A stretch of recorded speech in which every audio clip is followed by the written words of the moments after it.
Join Chris and Suzanne Vester today on Faith, Family, Fulfillment as they lead discussions on creating a strong bond and having a loving relationship through Christian values. Guests on the show share insightful stories and ideas to enhance a positive family upbringing and create trust in one another, as well as providing encouraging words of wisdom everyone should hear. And now, here are Chris and Suzanne. Well, hello, and welcome to another episode of Faith, Family, Fulfillment. I am your co-host, Chris. And I'm Suzanne. And we're alone again today. We are. Having a discussion about some things that we think are important based on recent conversation. Yes. So I'll pray soon we'll get started. All right.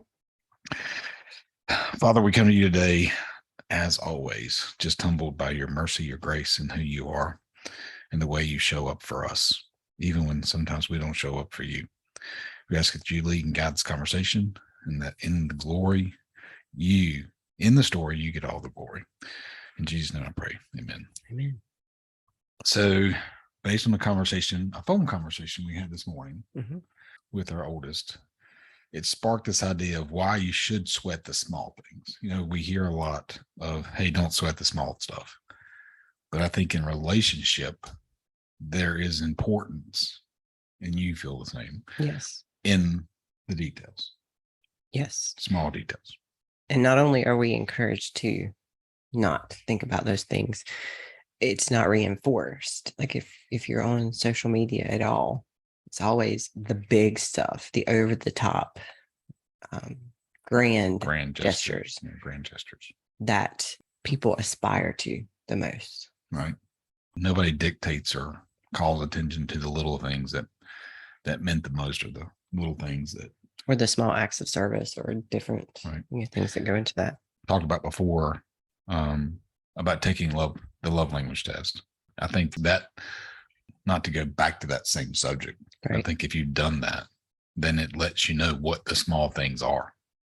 Yes. It helps you define what small things need to be paid attention to on behalf of the other person. Mm-hmm.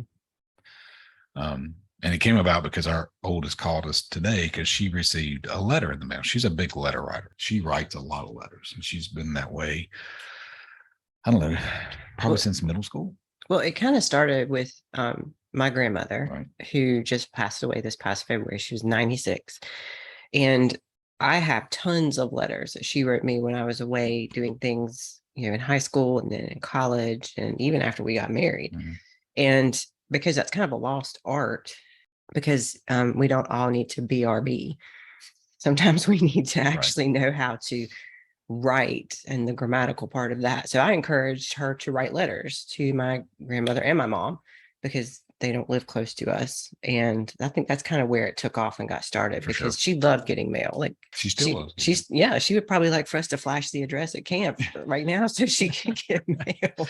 Yeah, and it's not just her. I mean, Gabrielle and Shelby the same way.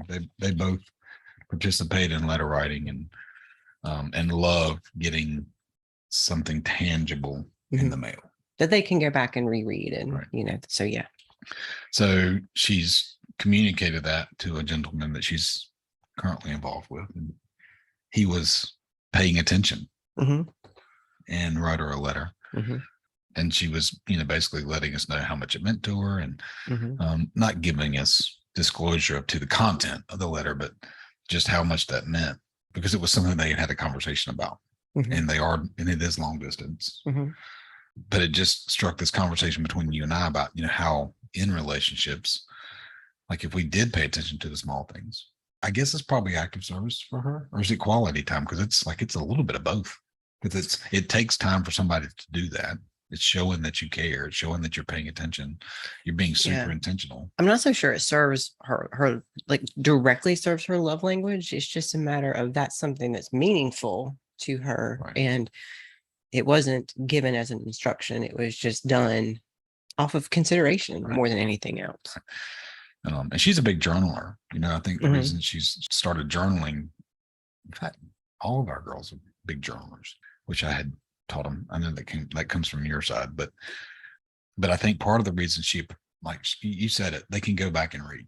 Like it's something that's tangible.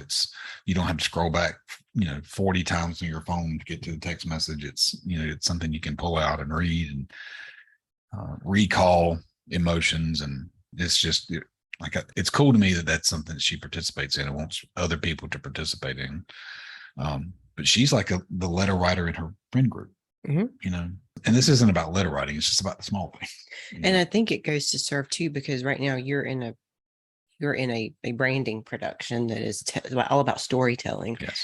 And I think when you have written word in the form of letters or journals or whatever, you also have the ability to retell stories, right, and really showcase change that you may not have noticed, right, kind of like over time, and the important parts of who you are, how you came to be who you are, and those kinds of things. And you don't know that unless you are kind of dialing in, at least occasionally, right, to the small things. Because if you're just looking at how you show up on a platform, that's really big. Right. That's not something that's going to be terribly granular. And I think sometimes the granular is really important. Sure.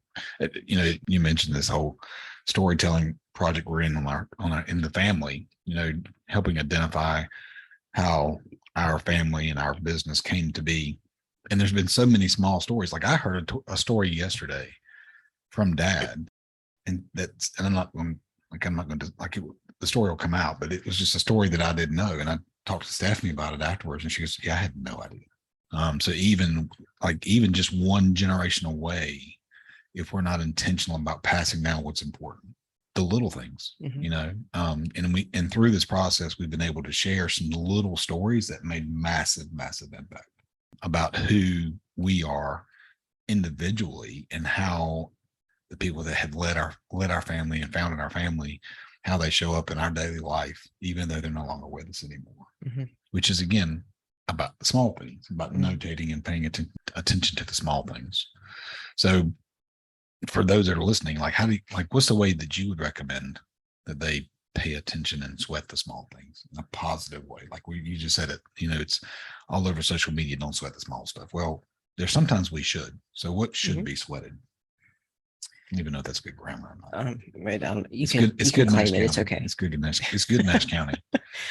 So I think you have to kind of look at people's behavior patterns a lot of times. If there's one thing that gets done consistently every single day by somebody, like if you're paying attention to your spouse, for example, one of the things that you do consistently every single day is like you set out your supplements for the day. You go through that routine. You walk the dog in the morning. You go through that routine. You have a certain way that you get yourself ready out of the shower. Like there's an order to all those little things. And if your body wash or a supplement that you take every day, I mean, just like paying attention to like really kind of like small detailed things and meeting a need. And that's really basic, but just meeting a need before the need is voiced or vocalized, because you see it as a repetitive pattern. Or if there's something that's very meaningful, like if, I don't know, Avery likes to take her morning walks and have her cup of coffee with her quiet time. And in her friend circle, somebody who went with her on that walk or who made her coffee while she was doing something else, or just really small, seemingly insignificant ways to say, I see you, I hear you, I love you, I appreciate you, in whatever form that takes. And it would be different from person to person. All right. So you just mentioned how things you're paying attention to for me. There's a long list. Sure. Because I'm high maintenance. You are. At least I know. So, but and you mentioned Avery. So in what ways, like, do I serve or not serve that purpose of paying attention to the small things? I'm not asking for honor. I'm just saying, where am I missing the mark? I'm not understanding your question specifically. So with Avery or in general? No, like with you. I'm asking for with you. This is about like us. Like I'd like to know in what ways am I missing that, or in what ways am I serving that well? The small things. The small things. So you're really good at knowing things I like and things I really don't like. And when you do have one of those small show up gesture moments is really kind of big, because that's really not your thing. You don't really, that's just not your thing. You're like a 30,000 foot view thinker. Right. I would say like our first Christmas together, and this has been a long time ago, but this is a really kind of like good Yeah, that was thing. a long, It was a long time ago. Our first Christmas together as a married couple, and people will probably cringe when I say this, but you bought me a sewing machine. Yes, I did. And while that would seem just awful, because I should note that like 2 years later, I got an amazing stand mixer, but it'd be kind of like, why do you give your spouse a vacuum cleaner for Christmas? Well, I haven't never gotten a vacuum cleaner, but I haven't gotten appliances, but I love to sew. It's something that I really enjoy. You know nothing about it, but you took it upon yourself to do that. Go and learn. Right. And that those kinds of gestures, like things that I'm interested in that you could care less about, you take the initiative to, at the very minimum, know the basics. Right. So, I think you do that with our kids too, because like Harry Potter's not your jam, but our youngest daughter has read the books about 25 times. So we're going to the Harry Potter treehouse. Right. But that seems big, right? I mean, you said it's not about the big gestures, but those to me seem big gestures.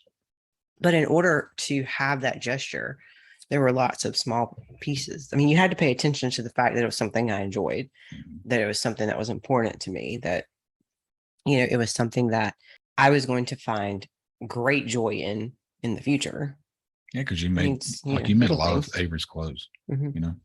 And I think about like yesterday was, and something I learned through actually one of our guests, Pastor Keith and Miss Sheila, when they were on there about honoring on the day. Yesterday was 346 months of us, and didn't honor it yesterday, but thinking yesterday, I knew we would record today. So I wanted to do it didn't know this was what we were going to be talking about. Right.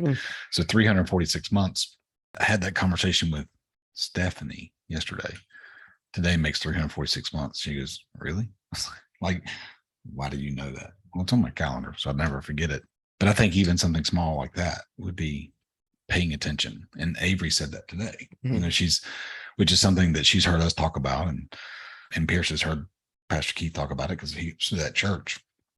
And she said, if you think about it in high school, when things seem silly, you always honor that month, because I think, and then I got to thinking about that on the way to work. And it's like, well, part of the reason you do that in high school is because you don't see it being something, maybe at the time you're not thinking about, okay, well, I'm going to honor the year. I got to honor the month because it may not last more than 60 days. I mean, you're kids, right? Or you're just marking milestones that you can relate to. Right. And it's relatable. It's right. The relatability of it. And that's exactly what I was thinking. Well, it's just relatable. Like it's the month is a milestone. So it's celebrating the littles. She said that today. She goes, I think if in the moment you celebrate the littles, right, then there's always something to celebrate. Well, think about the momentum that gives a relationship. If you're constantly in a mode of celebration, because in between those celebrations, there's going to be massive struggles. Like any relationship's going to have struggles. But in those in-between moments, the little celebrations, the little wins, you celebrate them in a big way, then maybe those struggles get a little bit smaller. Well, the small things are like riverbeds, small pebbles in riverbeds. That's the foundation of a riverbed. Right. And small things that you can build on and revisit over time are foundational in a lot of regards. So I think it's important to think about the small things, celebrate the small wins, the victories, pay attention to the small things that are meaningful and, that make the other person feel, yeah, okay, you're important. Right. Yeah, I like that. The riverbed. That's a good analogy. Appreciate that. That makes sense to me. Yeah. So we've talked about it like among spouses. What about children? Like, how do you, you said I do it with my kids because I pay attention, but how do you think people could like celebrate the small things and think about the small things with their children? Because to me, I focus on, when I look back, I think about the things I could have done better, So I think about Gabrielle as she sees her and our relationship. It's me being constantly on her, or I'm in a constant mode of correction. I think that's how she sees me, is I'm the corrector, and really it's because I know that she struggles with a lot of the same things I struggle with or have struggled with. And it's just me offering, hey, this will help. But you've never pulled over to the side of the road and told her to get out of your car No, because she was that's a you thing. being bananas. That's a you thing. But if you look back and go, okay, well, I could have done it better, paying attention to the small things so that course corrections didn't seem so massive. And I think offering it, with her, she hates the comparison.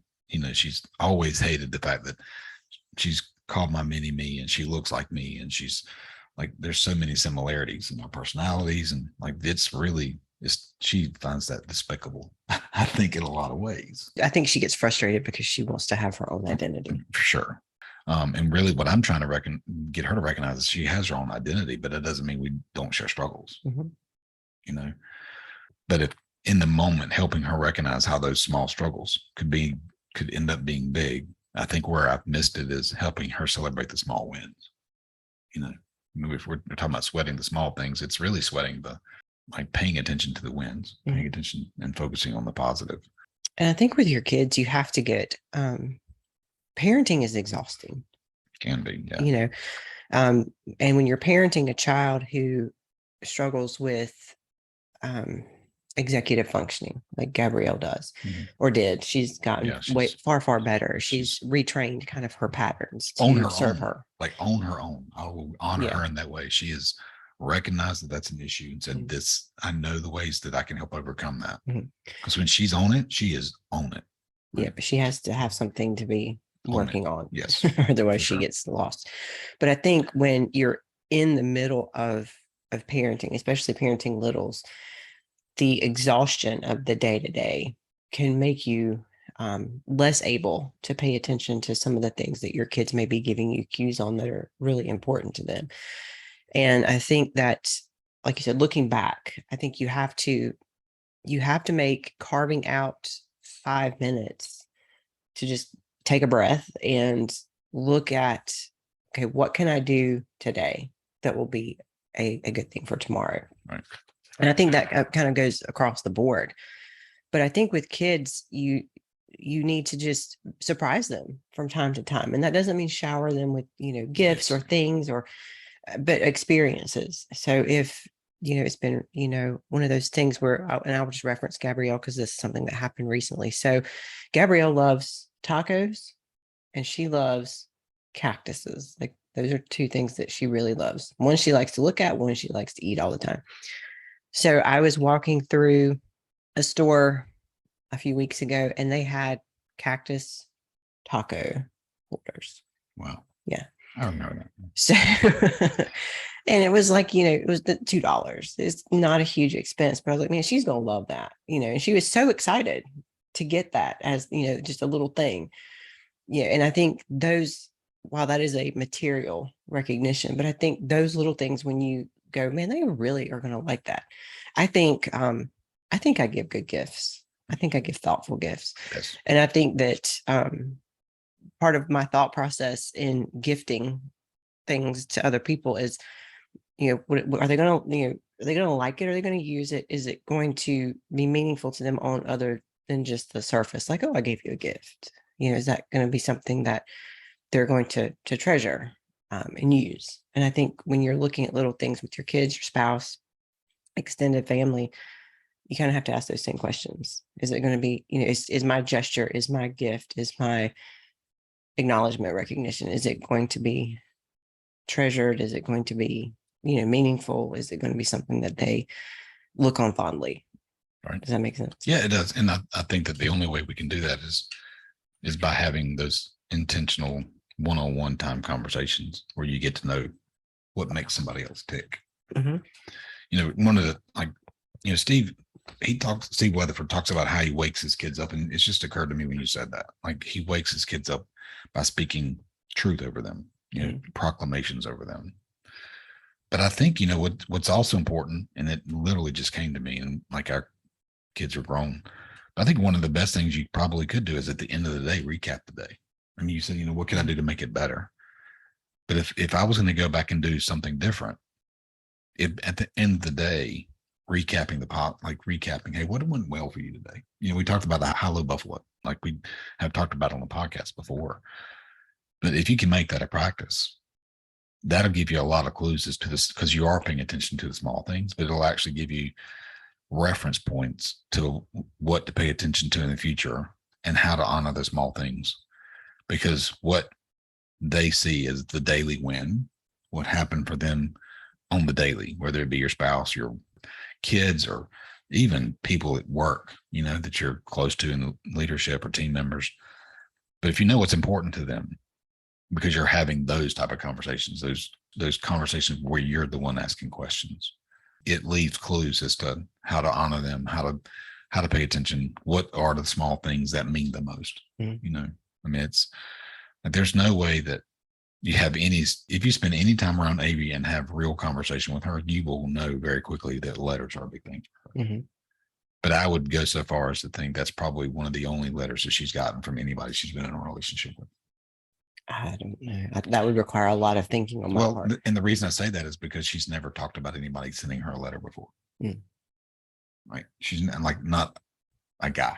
I mean, she gets letters from her friends. We know that. Right. Sometimes they come to the house and she's gotten letters from your grandmother, your mom, but from a dude. Right? That's I can't think of another time. So it had to be important, but it's because he was paying attention. So closing thoughts. I don't know if I have any closing thoughts other than you need to think about those small things. Yeah. Sweat the small things. Yeah.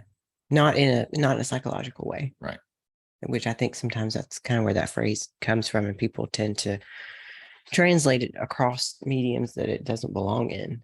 But I think it's important. And you just said something about letter writing. And I remember, and this has really been a long time ago, when you were hiking, I still have the letters that you wrote me. Yeah. I ran across the journal that I kept while I was out there too recently. And I can read back on those letters, and I don't probably do it often enough, or maybe I should not do it very often. But I can read back through those. And so you'd ask yourself, what happened to that dude? No, I don't ask that question. I have asked that question on occasion, but no, like across the board, I don't ask that question. But I can look back on those and I'm like, okay, there are things that we did then that we do now. And if we weren't being intentional about it, then they would have far gone by the wayside, because there were no text messages. And I mean, email was like in its infancy when we were in that season of life. Right. It was a matter. I was thinking about that not too long ago. My brother Matt and his wife Sarah live in Asheville, and they were out. And I was thinking, if cell phones had been a thing when you were hiking, how much different that experience would have been for you, because you wouldn't have gotten nearly as much out of it internally. 100%.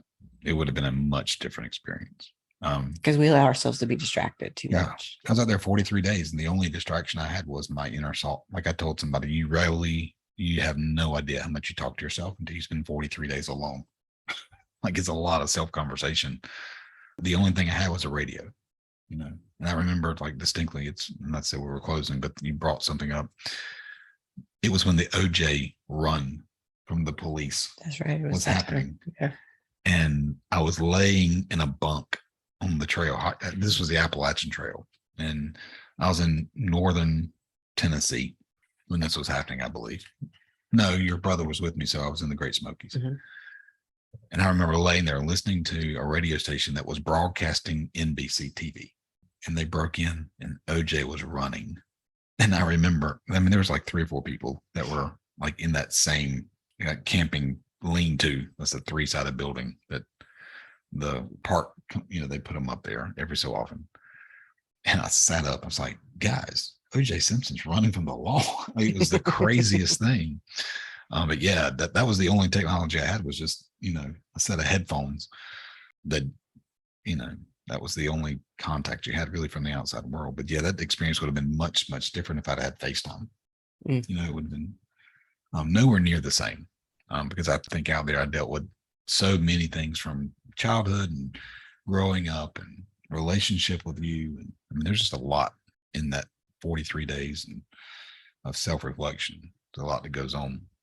Yeah, it's neat that you go back and look at those and say, we still do some of those things. That's where we learned them.